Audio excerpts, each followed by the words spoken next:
the world's most exciting podcast, home of borders, language, culture. And here he is, New York Times best-selling author and National Radio Hall of Fame inductee, Michael Savage. I'm Michael Savage, host of the Savage Nation podcast, home of borders, language, and culture. Be here or be nowhere. The Savage Nation podcast. Catch the Michael Savage podcast on all podcast platforms every Tuesday and every Friday. Hey, it's Nick Vial, host of the Vial Files, and I'm here to remind you to check out our show. Do you like reality TV? Are you interested in pop culture? Are you fascinated with relationships? Or are you struggling in your own relationship? Well, there's something for everyone here at the Vial Files. Whether it's Ask Nick on Monday, our reality recap episodes that break down your favorite reality TV and pop culture moments, or our Going Deeper episodes that give you the blockbuster interviews with some of your favorite celebrities out there. Either way, we have something for everyone, so check out the Vial Files wherever you get your podcasts. It's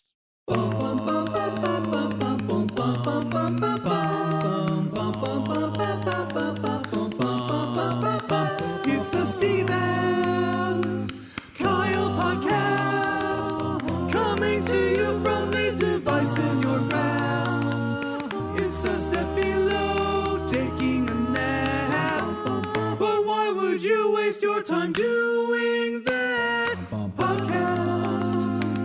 If you're alone, download and listen on your cellular phone. Please sit back and then enjoy. It's the Steve and Kyle podcast. Huh.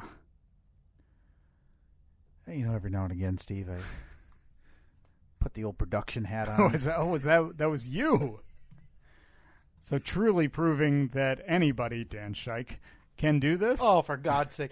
You know what I bet? I bet Dan Scheich heard that right there and got so mad he overbilled another garage band.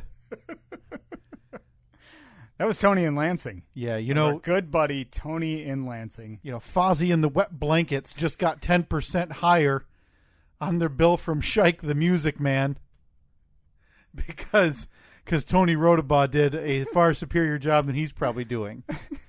That's right. Check them out. Fozzie And in the Wet Blankets getting yeah. their music clicked and buttoned Yeah. by Dan Scheich probably right now. They're playing down in the cellar next week. Fozzie and the Wet Blankets seems like a place who's playing at a pizzeria. Yeah, definitely. Like, there's no question Let me just that pull this microphone right out. I mean, big surprise. Actually, the mic stand hasn't been an issue for quite a while. No, it hasn't. Yeah, I mean, since you angrily started drilling mid-podcast, that has been solved. You know, speaking of Tony Rodabaugh, and I apologize if I'm pronouncing that wrong, but I think I got it. Yeah. Rodabaugh? He did send us a message, and I haven't replied because that's the kind of the way we handle personal messages around here. We beg for interaction Yes. and then ignore anyone who gives us that interaction. Precisely. Sent us a message. Wants us, Steve, to be on his show. Oh, nice. Now, I may be violating some form of trust because I believe the message he had sent us refers to us as some type of special guest, and that can't be the correct terminology when describing having us on. I don't know. I mean, look, it's his show. He can describe us however he wants. But here's look, the thing. Hero, he might throw that word out Sure. there. But is there anything... Inspiration, role model. Inspiration These are just words that Tony could use to describe us.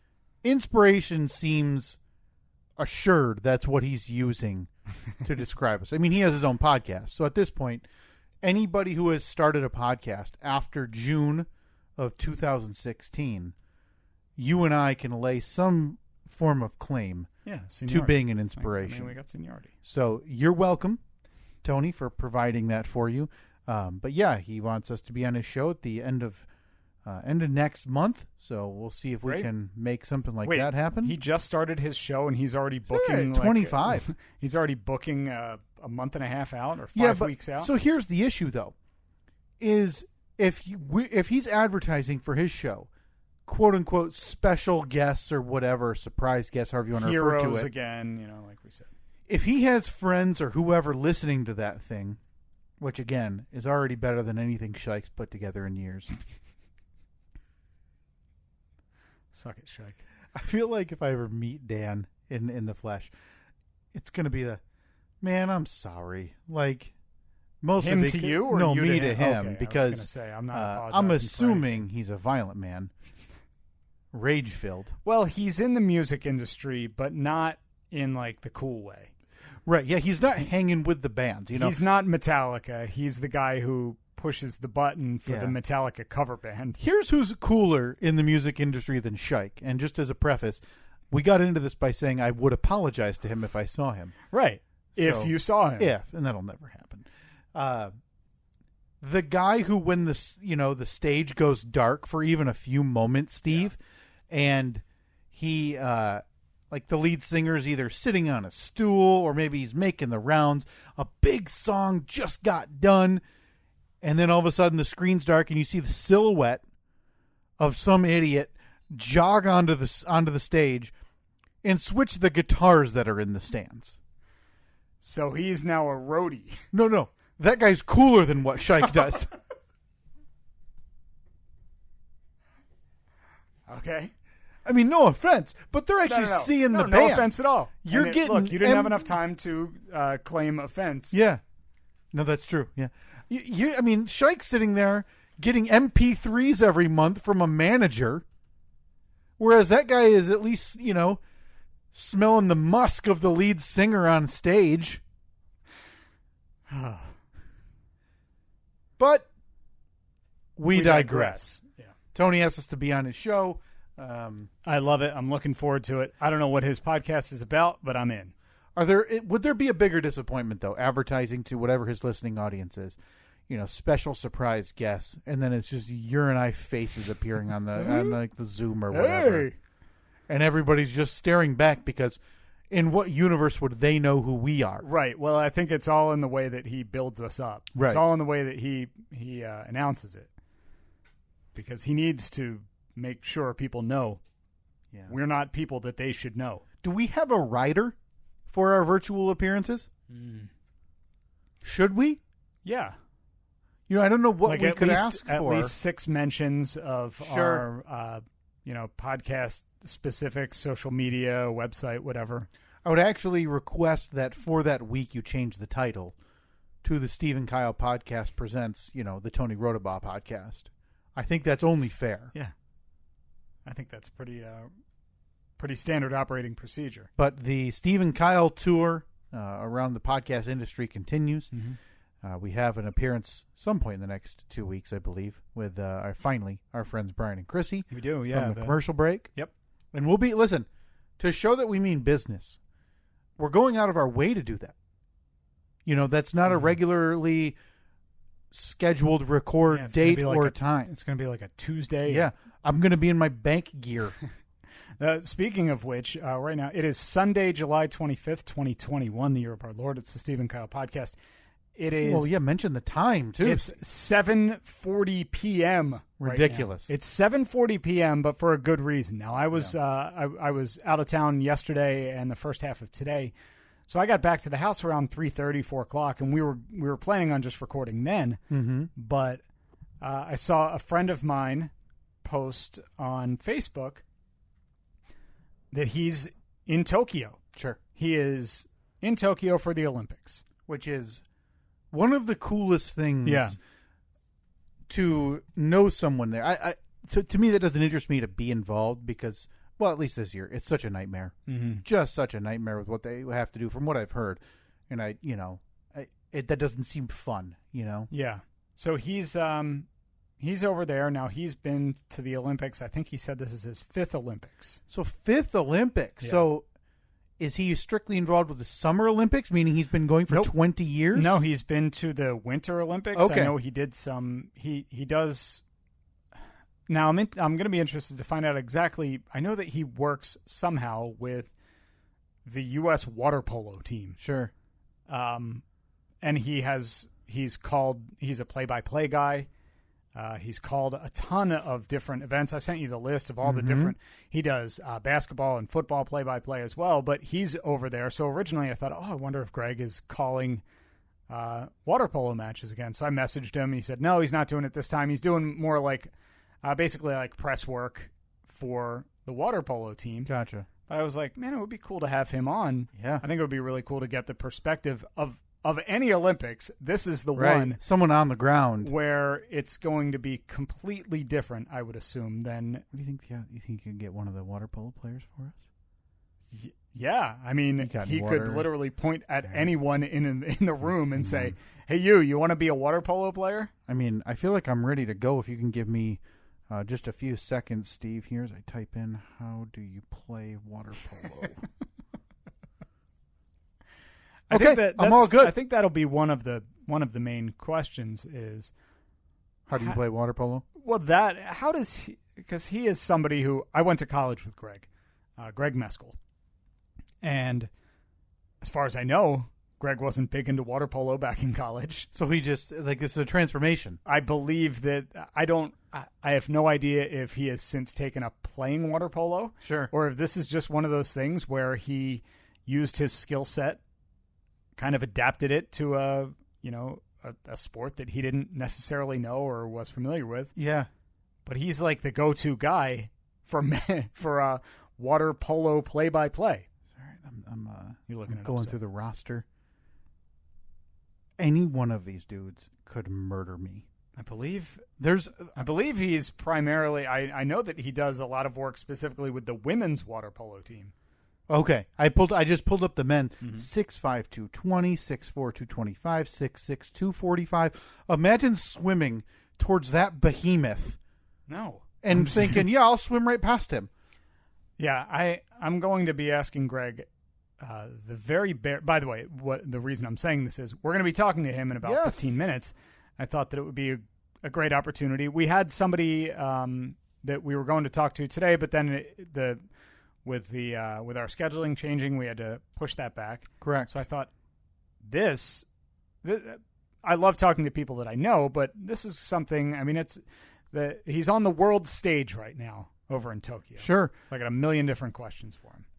Now, I'm getting real self-centered here before we even talk to Of course, him. yeah. Yeah, what do you think the odds are we can get some of those some trinkets back that he'd mail us? I mean, I'm sure he could. I mean, I don't know what they hand out. I'm just assuming. I want a press pass. I don't even want that. Here's Give what me I a want. lanyard. So for years, these stories have been legend in Olympic Village or whatever. I think it was Brazil, 2012. May have been 16. I don't know. Where they handed out, I think it was like 500,000 condoms. Oh yeah, something insane. Can we just get one? Yeah. Does it have like the Team USA logo on it or like the Olympic rings? And we're just going to put it on our, it's eventually for the merch table. It's going or for the table of honor, or the shelf of honor. Our curio cabinet. Yes. that we're planning for APS a 4.0. new studio. Yeah. Because I don't want your standard stuff. Like, yeah, this is a keychain that I got, from, Team USA. Mm-hmm. Neat. Whatever. Keep it. I'm happy for you. No, I want, one of those pieces of cardboard from under the bed where the players and athletes aren't supposed to be having sex on them. Yeah. The anti-sex beds. I want something off the cuff. And so I want you to know in advance because you know Greg. Mm-hmm. I've never met Greg. I'm going to ask for stuff. Yeah. Well, I think that it's perfectly acceptable. For Garbage you to do stuff. That. Yeah. Garbage. Again, I'm sure Greg's a nice guy. He's a great guy. So I'm very excited to get with him because what an opportunity. I mean, yeah, it's amazing. For him to do that, but for us to be able to talk talk to somebody on the ground there this year is going to be really neat. Yeah. So the reason we had to record this so late is because in Tokyo they're 13 hours ahead of where we are right now. Yeah. So we're talking to him at 8 p.m. our time, which is 9 a.m. tomorrow. Yeah, his time. I mean, if you think about it, there's a chance. I mean, I don't know how those events occur, but things are pretty rigid over there. But there's still a chance that he could be, hey man, I can't do it. We've got, we're watching this event or we've got this practice now. Yeah. And what are we gonna? Hey, no! And then we sat here and recorded on a Sunday night at 8:00. Right, we could have recorded 5 hours ago, and then maybe we could I could be getting ready for bed now, like I normally am. Maybe we could just watch the Olympics while it happens. Yeah. Have you been watching much? Not much. We turn it on. I've been. It's everywhere. So it wasn't that long ago that the Olympics felt like still so much of it, the only way you could watch was on tape delay. Yeah. Well, a lot of it's still, like, especially with Tokyo this year, I'm assuming a lot of it is. Well, but it doesn't have to be. That's what I mean. I mean, 40 years ago, they talk about the Miracle on Ice. That was all tape delay unless you were live in person. Yeah. And That's the way crazy. news traveled then, nobody really knew until it was televised. Mm-hmm. I feel like even 8, 12, 16 years ago, networks were saying we're only showing the men's 100-yard dash Right. live on prime time on NBC. But now NBC has their own streaming service. They have more than 5 channels that they can put this stuff on. You can find every event as it's happening. So I've been dabbling in handball, Oh, yeah. men's volleyball, women's beach volleyball, which I have questions about. Women's beach volleyball. I talked about this at length with Specifically questions about women's beach volleyball? Yeah, because I don't think it's fair to them. And I shouldn't say that without having spoken to any of the women's beach volleyball participants. But you watch those events, and they are wearing bathing suits that are less than bathing suits you see on a beach. Yeah. And that's been an issue. So I started reading about it, and it seems like the entire team, so not just the twosome that are on the beach, but like my interpretation would be every athlete in that area for country A has to agree on a certain outfit. Yeah. And now they have an outfit that is, almost a long sleeve, and like they look like leggings, and you're on the beach, so there's sand. You don't really want that. But it feels like there was a nice halfway option of like bike shorts and a shorter top. Yeah. Obviously, I don't know the competitive advantages or disadvantages, or who knows? They're used to being on the beach, wearing a bathing suit. But I feel like the ones they have to wear, like that's why ratings are high. Let's not kid ourselves Right. here. Yeah. I mean, women's beach volleyball is known as one of the higher rated events in the Olympics, in the Summer Olympics. Track and field, because it's, the 10 seconds and it's over. But women's beach volleyball for that reason. And, well, you can't be oblivious to the fact that it's because it's the skimpiest bikinis on some of the most athletic people you'll ever see. Beautiful people. Every person there. Which can be said about 99% of the people competing in the Olympics, men, women, no matter what sport you're doing. Chances are, if you're an Olympic-level athlete, you're a beautiful person. I had men's powerlifting on this afternoon. I couldn't take my eyes off this guy's quads. Never seen anything like it in my life, Steve. Yeah. I mean, they could have been train cars. Yeah. I'm pretty sure I heard a choo-choo when he lifted. I was watching swimming last night for a while. Various swim. It was cool to hear Swimming's exciting. It was cool to hear Michael Phelps doing play-by-play or doing like commentary on some of the events. It was interesting because they said that's the first Olympics since '96 that he hasn't participated in. And I don't That's look amazing. at him as somebody who would make that switch to commentating easily. No, I'd imagine that they. I would imagine that they asked him because they knew that viewership was going to be down for these. Right. Because he wasn't particularly good. I mean, he was fine. Mm-hmm. He interjected a few like, oh, the last 15 meters, that's when they'll really do this, or this. Right. So that was kind of interesting to know. But it's this weird fascination, though, with all of sports media, all of them, that they feel like they need that former athlete in there. And in that role, in small doses, that can work. Mm-hmm. It's the problem when they try to make Michael Phelps the centerpiece. Yeah. That you hear so few stories about people in love with color commentators in sports. The only one I can think of off the top of my head on a national level is Tony Romo. Yeah. Who people adore. Yeah. Because it's a totally different set of talent than to be able to swim fast with your gangly monkey arms than to be able to know the ins and outs of broadcasting and where you're supposed to be talking and where you're not supposed to be talking. Right. It's a very fine line, but you're right.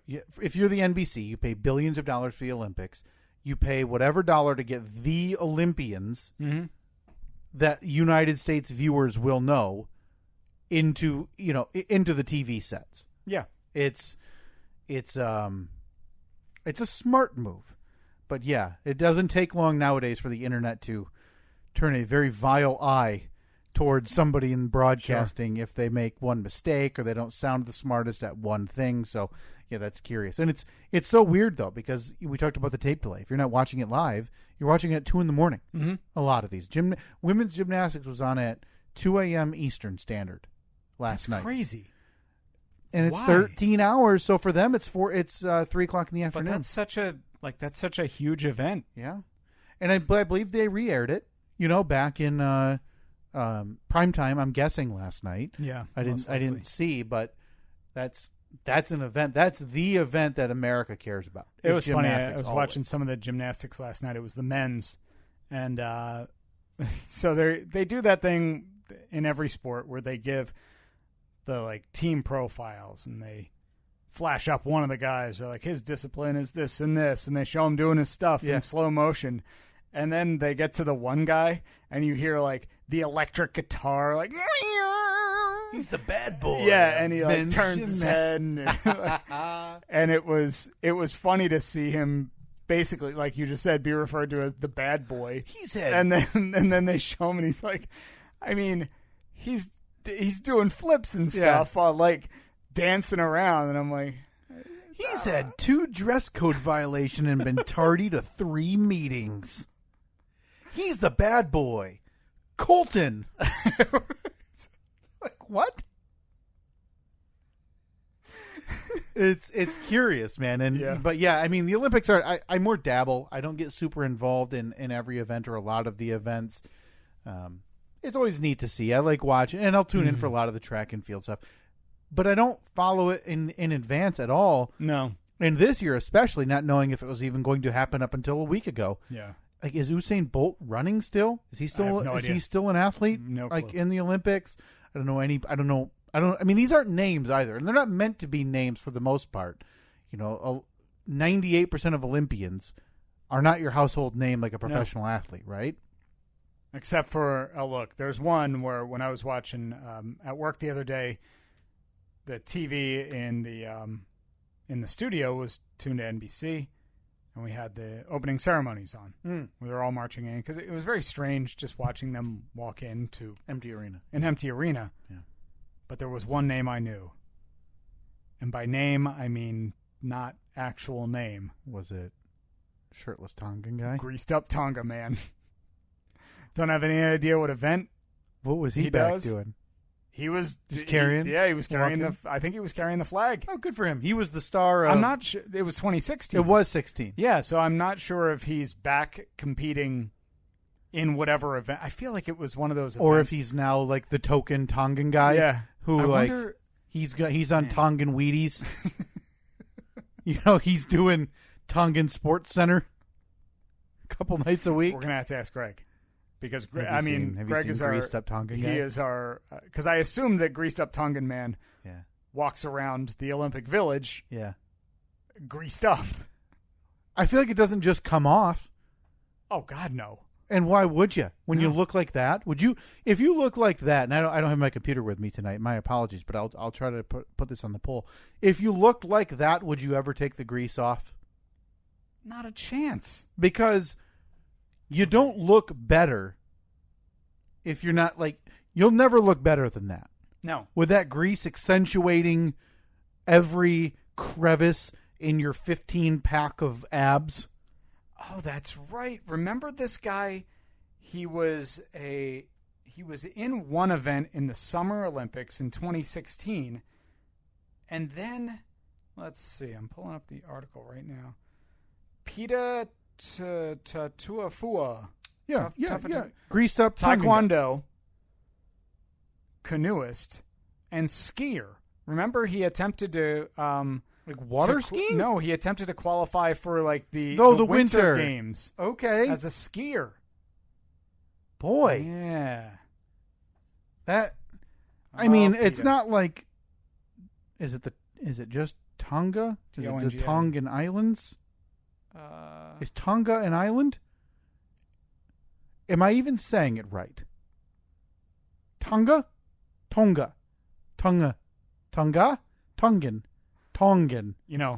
We're just going to have to ask Greg. Greg is our boots on the ground.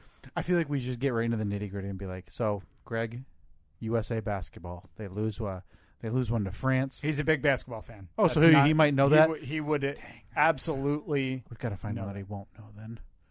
That's the Yeah, I would have said water polo, but it turns out he's an expert on it. 15 years ago, I would have told you water polo. But then Greg went and became a water polo expert in the time I haven't seen him. Steve, I've got a very quick before we get Greg on the phone. It's kind of a D.I. Kyle success, I guess, but not without some level of failure. Of course, yeah. I'd had to replace this for a few years, and I don't know how often you're supposed to or they do replace mailboxes. What's the lifespan of a mailbox? You recently replaced yours. Yeah, I had to. Ours just your box, though. Ours was kind of falling apart. I didn't replace the whole post. Okay. Is it a 20-year? Is a mailbox? Is it a 20-year mailbox? However long it lasts. Like once it started, ours was like an old metal one. And okay, it was that's what ours is too. Yeah, ours it was just like the paint was chipping off. It was rusty in spots. It just looked like crap. So I went out and bought the old plastic one. Of course, I had to make sure it was approved by the General Postmaster. General Postmaster doing his job, sitting there in the factory, examining everyone to make sure that door opens and closes before he's giving his stamp of approval to every mailbox. That's our fearless General Postmaster doing the Lord's work there for the government. Right. So my mailbox for about a year now, I'd noticed, has been really, really wobbly. So the entire structure, not just the box, but the box was really old anyway, metal, gray, so there's rust spots. Hated it. So the post had been wobbly. I looked at it. I started to lift it. I could have lifted the whole thing out at any point. So I knew, hey, in the spring, obviously it's stretching into summer, I need to replace this thing. I'm ready to get a new one. So I'd helped my dad do theirs a few years ago. Bag of concrete, new post, new box, whatever.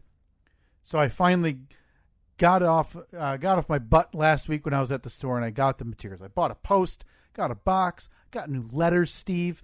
I even got post-setting bag of concrete that you don't mix beforehand. It kind of mixes in the hole. Is that the one where like you roll it over? I don't think so. Oh, okay. It was a bag. I think it's a pre-mix. Okay. So essentially you're so adding you just water dump it in there. the ground Yeah, I gotcha. and doing it. I even got new reflectors. Okay? Just in case someone is just wildly out of control driving down the road. I don't know why they're on mailboxes. I knew my old one had them, and they had obviously peeled to uselessness long ago. I had everything. I'd never been more prepared for a D.I. Kyle project in my life. I wanted to do it today because I knew we didn't really have anything planned this morning because we weren't going to record the podcast.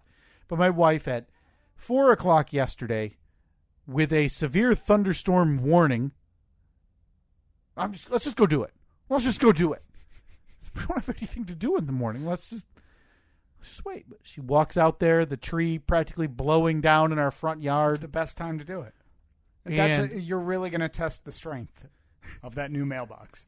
I hadn't even looked at general instructions because in my mind, I was going to take the new post, put it in the hole of the old post, pour concrete in there until, a few inches below grass level, water, let it set for a second, strap the box on top and be done.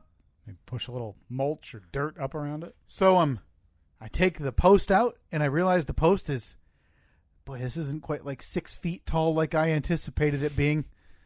So the township says it has to be 40 to 45 inches off the ground. Of course, of course they have to get involved too. This thing's like 44 inches tall total. I'm like, well, what is this?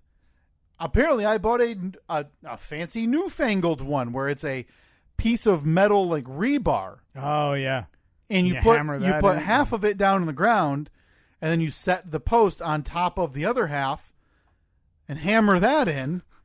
So there I am sitting like an idiot, storm bearing down. My wife runs inside because my son wakes up from his nap. Oh, so she's gone. I'm sitting there with a yard-long level, going like this, trying to figure out, okay, so the post is level here. The rubber mallet. Wait, you were putting the level this way on the post? Yeah, because I knew when I put the box on, the long level, I wanted the box on. I didn't want the box angled downward or upward. Well, you should have put the level going up and down. That'll tell you if it's level. You just move it from side to side. It has to be right on top. That's the way levels I work, Steve. don't think that's the way levels I can't believe work. I have to show you how levels work, Steve. So I'm doing this with one hand, holding the post with the other hand, as I'm taking my rubber mallet, hitting, and the rubber mallet part of said mallet flies across the yard. I say out loud the words, F it! And I leave it, and I screw in the box on top. I go to put the new letters that I bought. I bought 4 letters. I was like, hey, I know the 4 numbers. Boop, boop, boop, boop. Didn't realize I bought a black mailbox and black letters. So there I was making trip number 2 for a mailbox to the store today, Steve. Okay. To get white letters for my black mailbox that is probably going to blow over if a breeze hits it the wrong way. Yeah, it doesn't sound like it's I secured. can't tell you how happy I was before this. I mean, I thought I nailed it. I thought I've got every tool plus some that I need. But that's for always this. how it is, man. That's always how It's just it is. infuriating. This was so simple. My old mailbox came up, honest to God, like a knife through butter. It was nothing, and the bottom was rotted away into a near dagger. Yeah. Oh, I'm glad you let me get that off my chest. Hey, I'm happy to let you. I feel like I should have saved it so we could have expounded on a little bit more next week. Because, That's all right. Because we've got to get your buddy Greg on the phone. Yeah, we want to get Greg Meskel on the phone. Let's give him a call right now. Live from Tokyo. Live from Tokyo, yeah.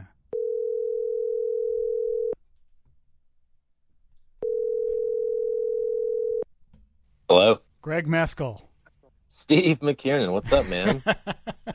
It's been a few minutes since we've talked last, hasn't it? Just a couple, yeah. Just a few. I was trying to think of the last time I talked to you, and then I just started getting sad, so I stopped the exercise. Now, Greg, first of all, welcome to the Steve and Kyle podcast. I want to run down your list of accolades, I guess we could say, your resume. Okay. As you're talking to us again, live from Tokyo. So it's what, 9 a.m. in Tokyo, right? 9 a.m. and the dates, they get away from you here, but 9 a.m. on Monday morning, yes. Okay, 9 a.m. Monday morning. Yeah. It is 8 p.m. Sunday night here. So you sent this to me last night. Now, you've called events for ESPN, the Pac-12 Network, the Olympic Channel, NBC Sports Network, Big Ten Network. You're the voice of the fan-controlled football league on Twitch, which is really cool. You're the voice of Manhattan College football, or Manhattan College men's basketball on ESPN3, ESPN Plus.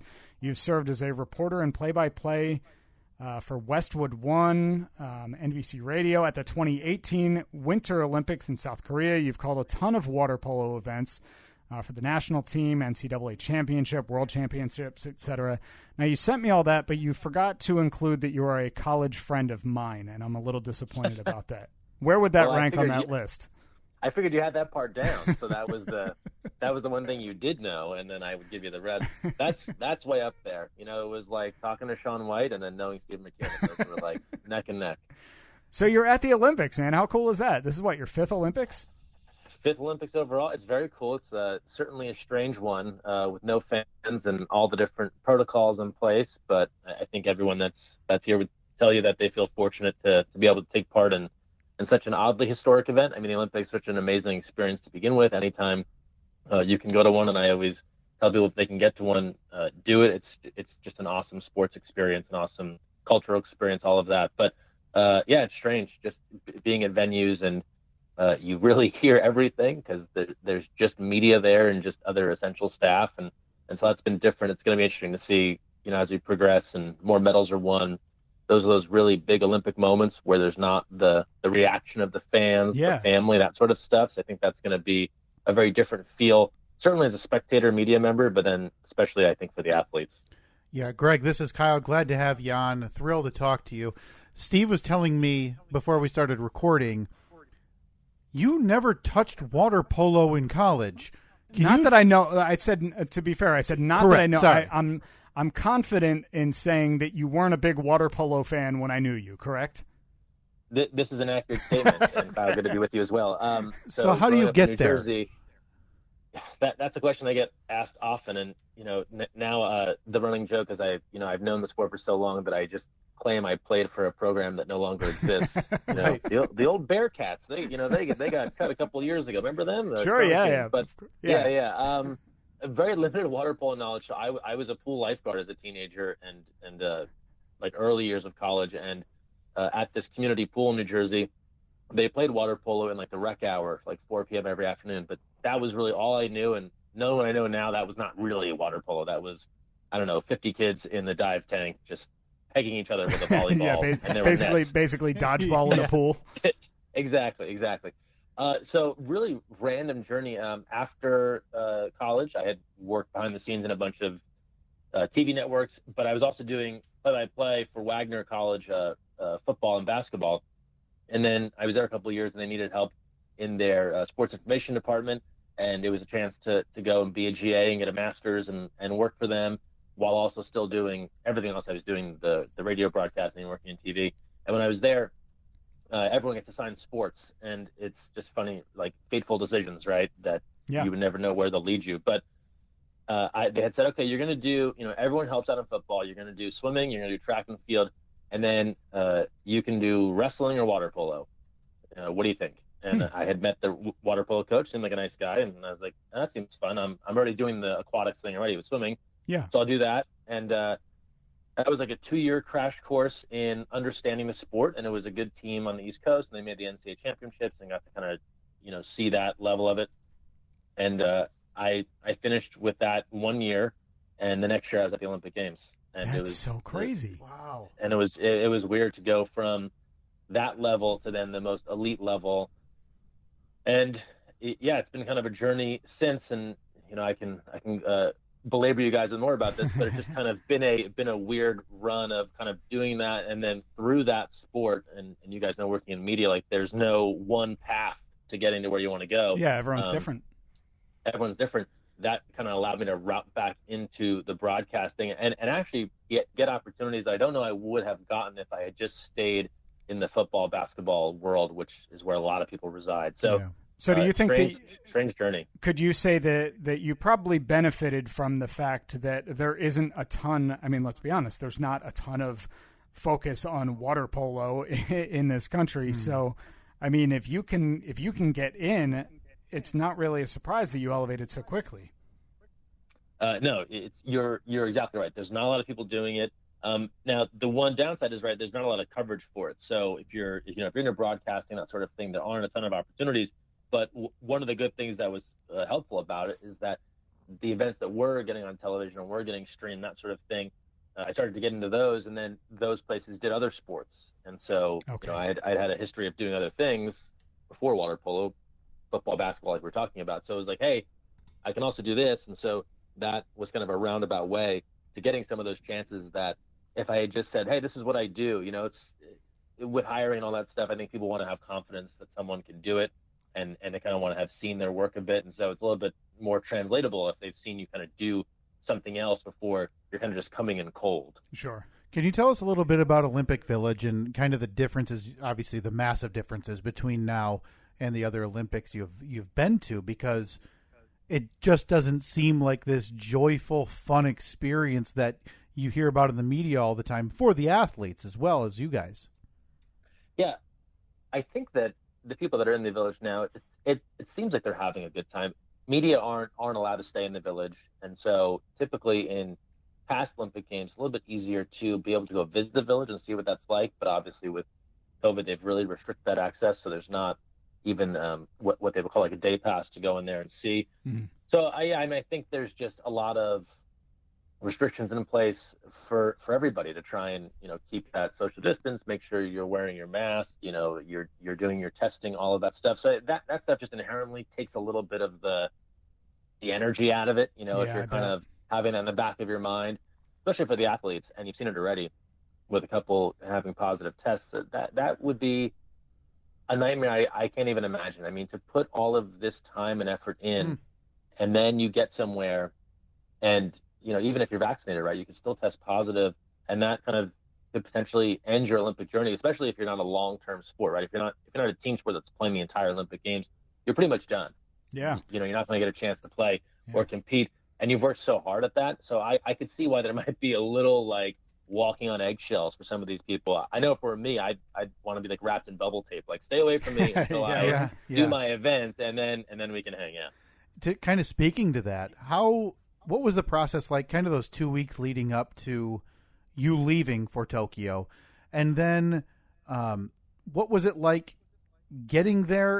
Was there more strict? Hey, that you need another test when you land type of thing. What was that process like for you before even getting there? Yeah, tons of protocols. So, obviously they want you monitoring your own health in the lead up, if you're not feeling well, that sort of stuff. You had to take 2 tests, 96 hours out and 72 hours out that were done kind of on your own, but they reported, and you had to have like official documentation. It couldn't be like a thing where it's like, yeah, I got it from CVS and it's fine. Yeah. And then, when you get to the airport, obviously you have to have all that documentation with you. I mean, so much paperwork, like just papers and papers and copies of those papers. And then the flight itself, largely uneventful. But then when you land again, additional screening. So again, you're showing this documentation a lot. You're getting temperature checked. You're doing another COVID test at the airport. And so it's been a fun, little parlor game. Hey, how long did it take you to get out of the airport? Because it's ranged from like 3 on the fast side to like 8 to 10 on the slow side.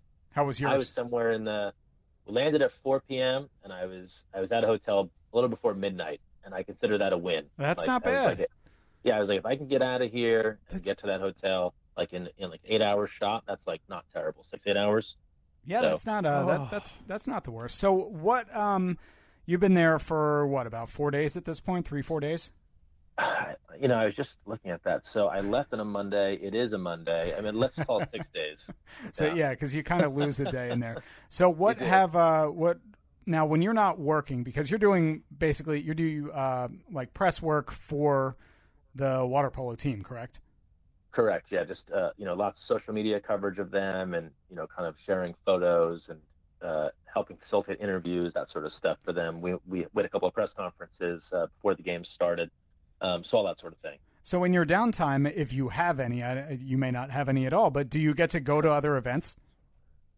Yes. And so I actually just went and saw, unfortunately, the men's basketball lost to France last night, which was the first men's loss at the Olympics since 2004, I believe. 25 in a row. Yeah, they had been doing quite well. So although France, a lot of NBA guys on that team, so it's not it's a group of slouches. But to your point, and this goes for any Olympic Games, you can typically go and see other stuff, but it's very calculated. So, you only have so much time. It's a very busy schedule. So you're always looking at days and trying to look ahead a few days and say like, okay, do I have 3 hours there, 4 hours there where I can kind of go and do something or go see something and then kind of get back to what we're doing. And so we had an earlier game yesterday, and that, that worked out for last night. Also, it helped. It was a very late start. It was a 9 p.m. start.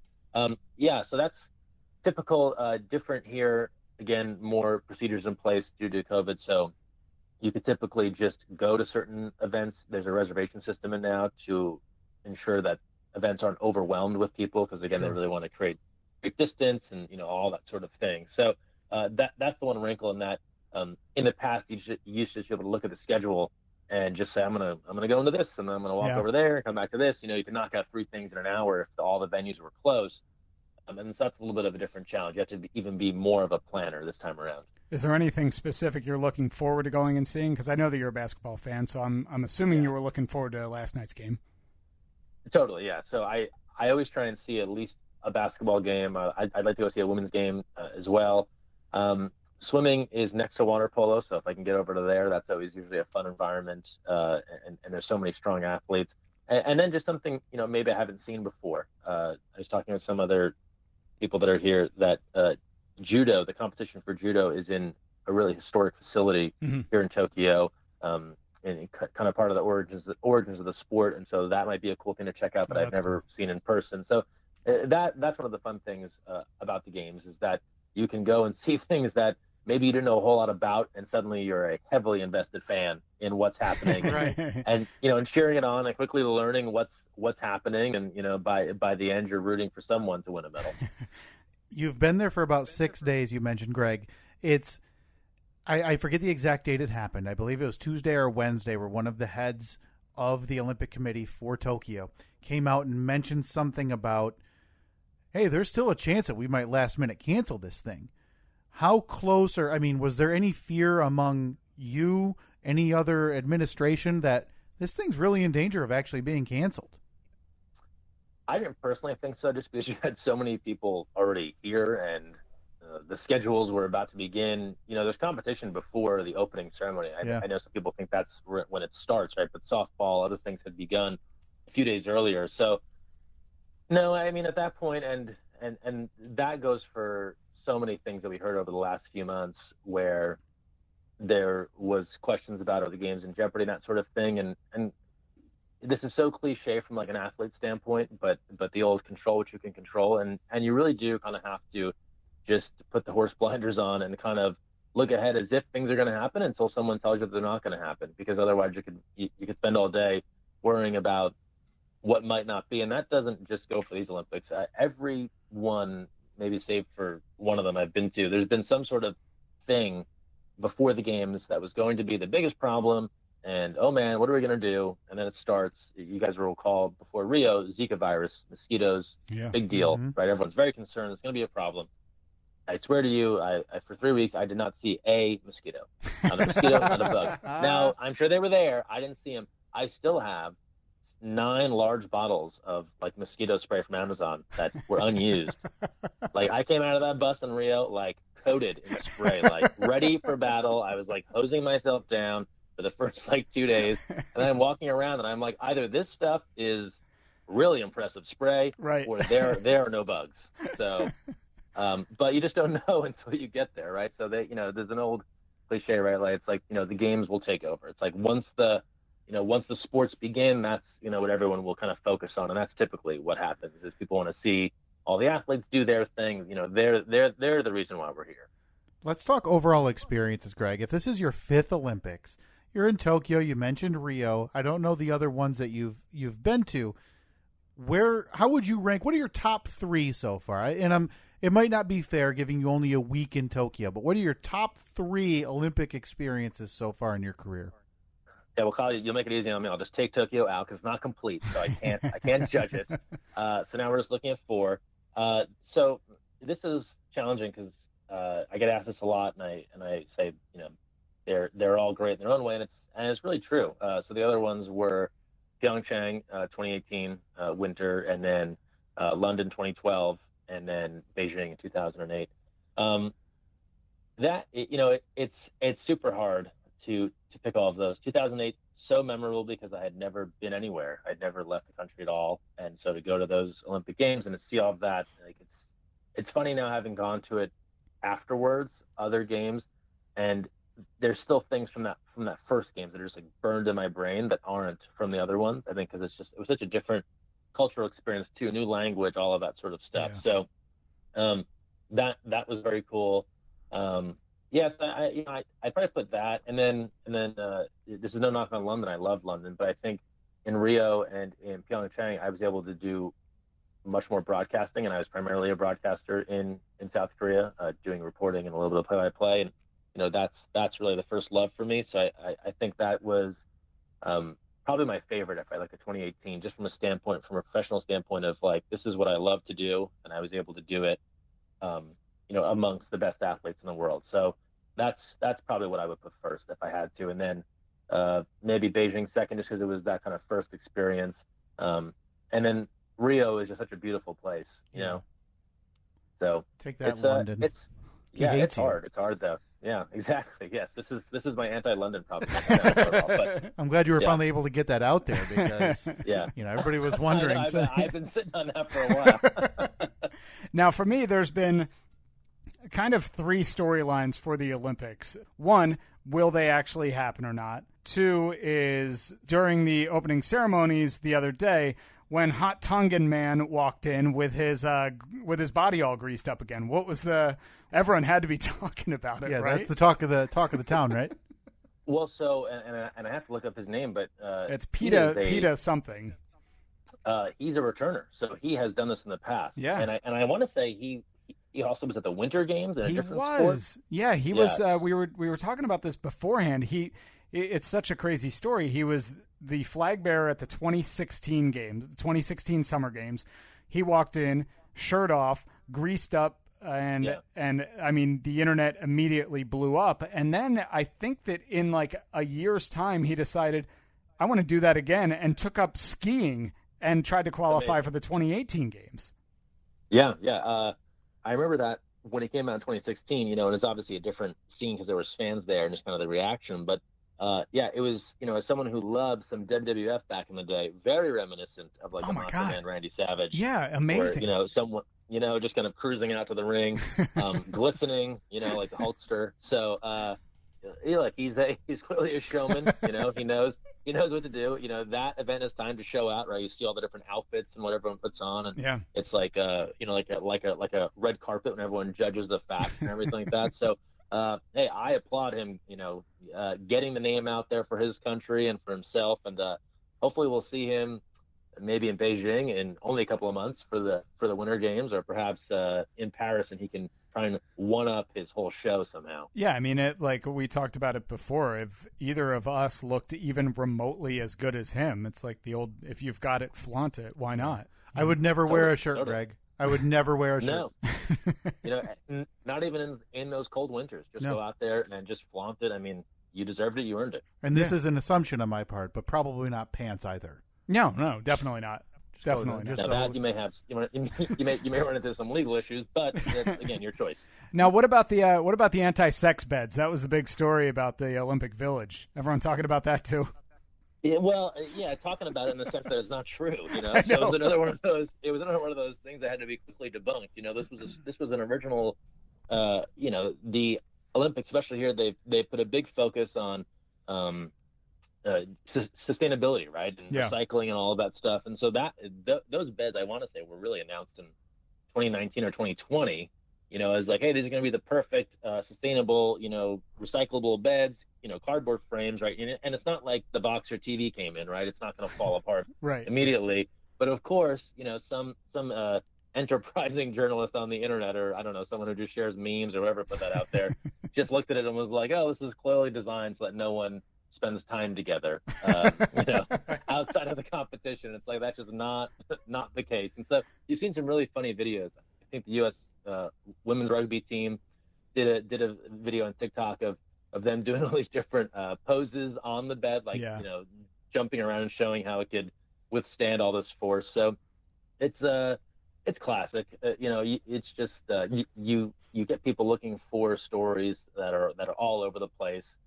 And this was one of them, and then of course it only took a couple of days, and everyone was like, "Wait a minute, we did a single Google search. It turns out they announced these beds 2 years ago, and they're for the environment." Yeah, I'm glad Steve mentioned it. I'm glad that door's been cracked open, because you've been to 5 Olympics, like you talk about. You can't shut up about it. Yeah, Kyle, proceed. And it's lore almost among hearing about Olympic villages and Olympics, about the athletes and how they just go wild. All of them have sex with all of the other ones. Yeah. Is there anything that you can speak to, obviously not specifically seeing or whatever, is that something that's talked about, or that you've, kind of overheard, like, yeah, that's kind of true, or no, that's totally false? Well, first of all, your numbers don't add up. It's not possible for all the athletes to have sex with all the other athletes. No. I've done the math, Greg. Hey, look, I've done the math. Anything is possible, Greg. Anything's possible. Yeah. I see how long those power lifters work, Greg. It's not long. Okay, it leaves a lot of time for the anti-boning beds. I'm going to give you guys a very boring answer in that and this is because I have never stayed in a village, so I have never, heard of that. Look, I've also always been around a team sport, and they are competing the entire time. So they're very focused on their competition. They're, they start play the day they get there, and they finish really the day the Olympics ends. And so it might be a different story for lots of individual athletes. And then I'll tell you too, kind of being in that media journalist role, this is typically not a story that's getting volunteered to me, right? So, where's the media guy? We got to tell him about sex. Greg, you're not going to believe who I hooked up with. Yeah, that's just, I'm the last person that's getting told about any of that. So if that stuff is is happening, they're sharing those details with someone else. I want to talk a little bit about fan-controlled football that you're a part of, because what a fascinating phenom that appears to have come out of nowhere in the last few years, and now this past year attracting kind of former NFL players is the best way to phrase them. Johnny Manziel, Josh Gordon. What has that been like for you? Because what a weird new venture, but it seems to have some capital and some real legs behind it. I mean, the ownership has Marshawn Lynch and, I mean, other star athletes. What a weird adventure. Can you kind of explain or quickly run down how it works? Yeah, it was such a cool experience, season one. We're excited for season two. Details on that haven't been announced yet, but looking forward to when that takes place. But four founders, one of them, Ray Austin, played in the NFL for a couple of years. This was kind of their vision. They all kind of got together. Sorab, Grant, Patrick, the other three, all kind of brought different skill sets to come together. Almost like the old Captain Planet cartoon, when their powers combine, right? We get fan-controlled football. And so it's a mix of live action football and video games. So it really appeals to the esports community, but also the person that loves football. Essentially, this past season, four teams. It's indoor arena football, 50-yard field. And as a fan, if you want to be fully involved, you could just watch and just enjoy the football. But as a fan, if you want to be fully involved and play, you download their app or you install an extension on your Twitch screen, and you pick one team. That's your team that you root for. And when that team is on offense, you're calling the plays. And majority wins on the play that they run. And so you get points if the play is successful. If you're smart enough to pick a play that didn't work, so they didn't use your play call and it was a dud, you get points for that too, for being smarter than the rest of the crowd. And so that's how kind of what we call fan IQ would grow throughout the season. And so that combined with some really exciting finishes, some well-known names, Johnny Manziel, Josh Gordon, you guys mentioned them, and then some people that maybe people hadn't heard of, but really uses the chance to shine. There's a great receiver, Travis Toivonen. He parlayed this into a contract with the Seahawks. So there's people that use this as kind of a great springboard for the next thing, and maybe they'll be back next season. And it was just kind of the mix of all of that. And then you add in the element of the Twitch chat, which as a broadcaster, I hadn't done a lot of. Typically on network stuff, you're not getting that instant feedback. Maybe someone's texting you or something, you're getting tweeted at. But this is just this stream of comments that is moving so fast. It's really hard to kind of pick off what's being said, but you kind of go back and look through. And so to get that instant feedback was also super interesting. I don't know if you guys on your show, it'd be interesting, right, to have someone literally constantly telling you, no, not that. Hey, what about this? No, that was dumb. Wait, Steve, why? So that was kind of interesting to see. You kind of take it with a grain of salt, but all of that mixed together, like new next level sort of broadcast. And the feedback was great. Our viewership rose every week over week, and then we had a really great pop for the championship. So it was awesome. How frustrating is it to the players when the fans who think that they're experts, because, I mean, let's face it, it's people who play video games, it's people who watch sports, it's fantasy football fans, not necessarily anyone that's actually played the sport before, but was there ever a time where you could sense the frustration from the players because the fans made a stupid choice? Well, it was funny early on, and then fans, I think, acclimated and figured it out and leveled out the balance on their play calling, because remember, they're only calling offense. But there is a hot mic booth, the Wendy's hot mic booth in the corner of the end zone that players kind of go into after touchdowns, just whenever they wanted to go say something. And early on, it was so pass heavy. You had some of the running backs, they would just be like, please run the ball, pick any run at all, give us a chance, And like every play can't be a flea flicker. It can't always just be drop back pass, And then eventually you saw the teams that really balanced that out, and it was interesting to see which teams took on a real community approach where they really were like collaborating on like, okay, what's our strategy? Which that's a challenge in itself, and it ended up being the team that won the title, the Wild Aces. Greg Miller and his crew, they did a great job of kind of organizing.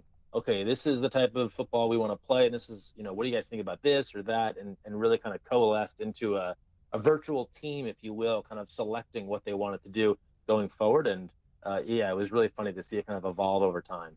It's funny because on my actual job, on the radio show, we played from time to time. We played some highlights from the fan-controlled football league throughout the season. Oh, that's awesome. And at one point, we played a clip. I think it was like one of the Johnny Manziel clips or something. And I'm listening to it, and I'm like, wait a minute, I know that voice. And then I go back and I realize like the exact clip that we're playing, you had just posted on your Facebook page earlier in the day. And I'm like, oh my God, that's great. It's Greg. I know this guy. And it's weird because I have like this odd sense of pride because I know that guy and he's doing good things and we went to school together, and it was one of those really cool moments to hear.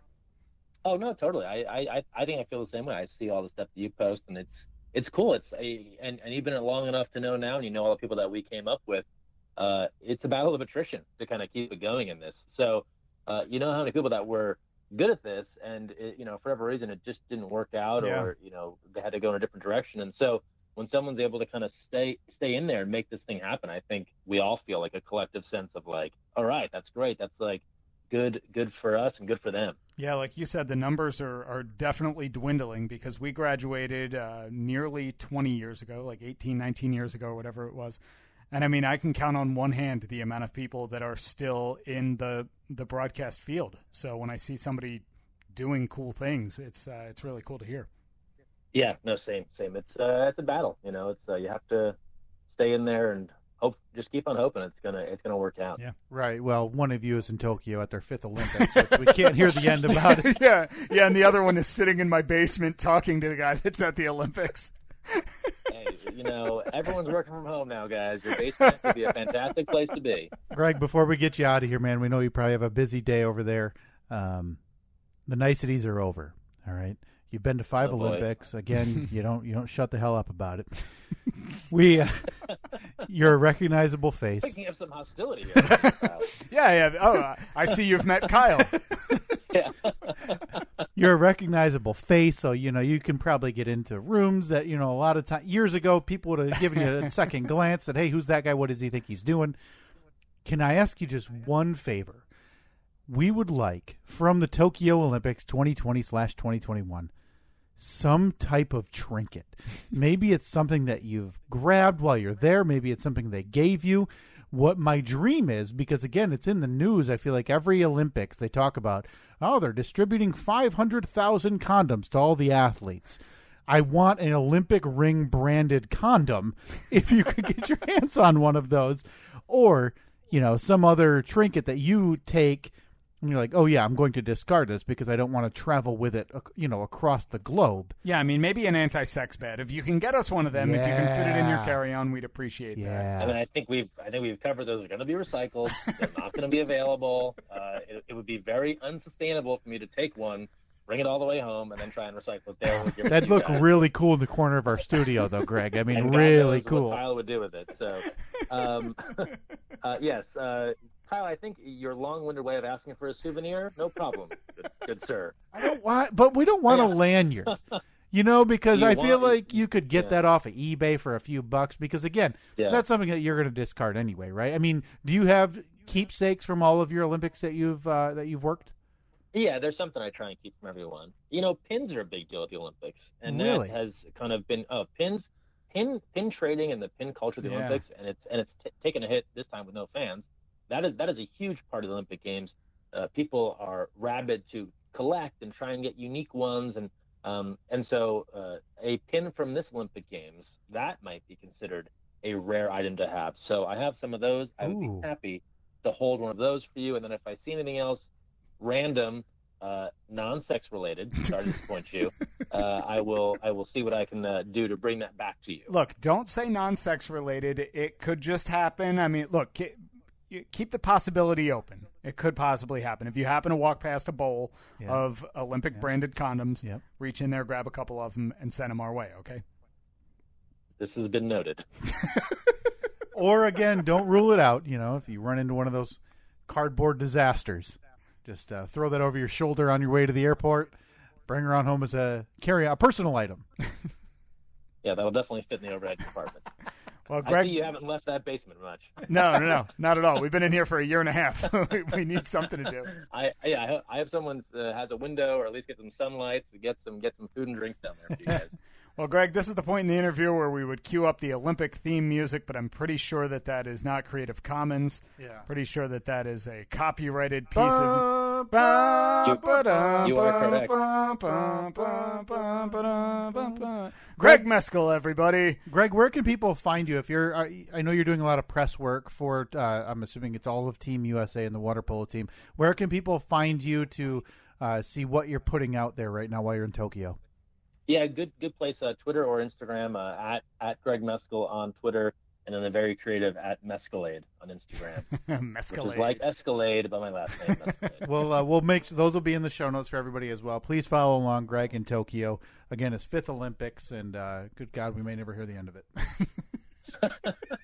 Hey guys, thanks for having me. Dude, thank you. It was Kyle, great. Yeah, it's been a thrill to just learn your heartwarming personality. Steve, always a pleasure to chat with you as well. Man, it's been great to talk to you. I hope to actually see you in person at some point soon, once the world somewhat returns to normal. Yes, we're long overdue for a nice West Long Branch reunion. Oh, definitely, yes. Can't wait. Yeah. All right, man, it was great to talk to you. Be safe over there, all right? All right, guys, take care. Take Thanks, care. Greg. Man, he is a good guy. Kind of a dick about the Olympics, huh? Wouldn't shut up about it. What a weird thing to. Hey, we're inviting you on to talk about this thing, but when you talk about that thing, we're just going to drag you for talking about that thing that we asked you to talk about. See, everybody, the key to that joke is that he only mentioned he'd done 5 Olympics once. Actually, I'm pretty sure I mentioned it. I don't even know if he did. Yeah, you may have. Oh, man, what a good dude. I love that guy.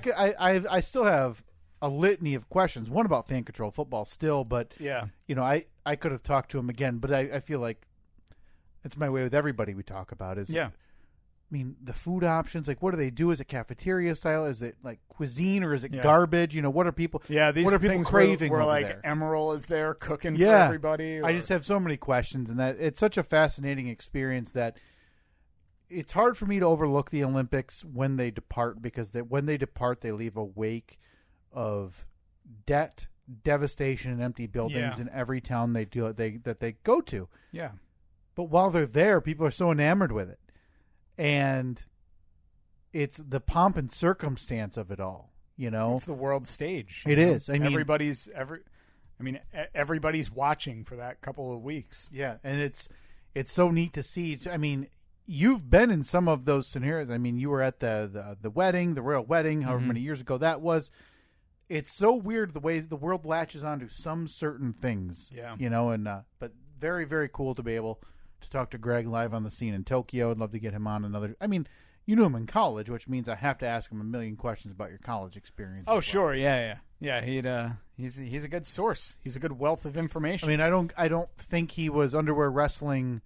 He was not. He was not part of the infamous group underwear wrestling. Right. Not underwear, to be clear. Once again, history has held that in place, that was underwear wrestling when a neighbor girl ran in and you sprinted upstairs hoping nobody saw you. Oh, God. Just thinking about that. It's Well, not one of my prouder moments. Outstanding. That Not was, one of my prouder moments at all. Now, we had talked about possibly doing a... all right. We had talked about possibly playing the outro music.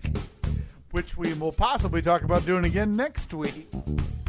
Now, next week we should have another guest on. The one the interview we had scheduled for this week that we had to reschedule presumably will be next week. I'm not going to guarantee that. So, the run continues here. Yeah, again, you can find Greg at Greg Meskel on Twitter and Instagram. Did he say? I'm not sure which Mescalade one. on Instagram. Mescalade is on Instagram. And now it's Mescall. Greg with 1G. So you can kind of follow along. I know he's posting a lot of stuff about what's going on at the Olympics. It's a cool insider view. Yeah. Of the biggest event in the world. Yeah. I mean, that's a fascinating experience to be to any of them, let alone 5 different experiences of varying involvement, you kind of get to see the ins and outs. So big thanks to Greg for taking the time. Can't imagine he has a lot of free time during the Olympics. So good to talk to him. Again, an old college buddy. Coming through in the clutch. Nostalgia. But I was serious though when we played a clip of him on the radio show a couple months ago. I was like, Right. that's amazing. It's so cool to see somebody What a neat way to remember. somebody Find out. somebody doing so well. So big thanks to Greg. At Steve and Kyle, Facebook, Twitter, Instagram. We will talk to you next week. See ya.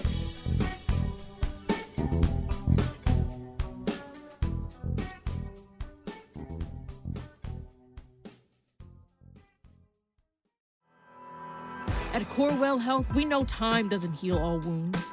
Hard work, innovation, and we do. We're fighting cancer with proton therapy and music therapy. We're turning back the clock on Parkinson's with deep brain stimulation and outsmarting blood clots in seconds instead of days. Because this is your time to take control of your health. And it's time to show that together, we can. Corewell Health. At AAC Credit Union, we believe in the power of you because you can do anything. You can dream big. You can invest in yourself. You can reach your money goals. And you can join. Join AAC Credit Union today at any West Michigan branch or online at goaac.com. That's goaac.com. You can make a difference. Start today. AAC is a not-for-profit financial institution federally insured by the NCUA.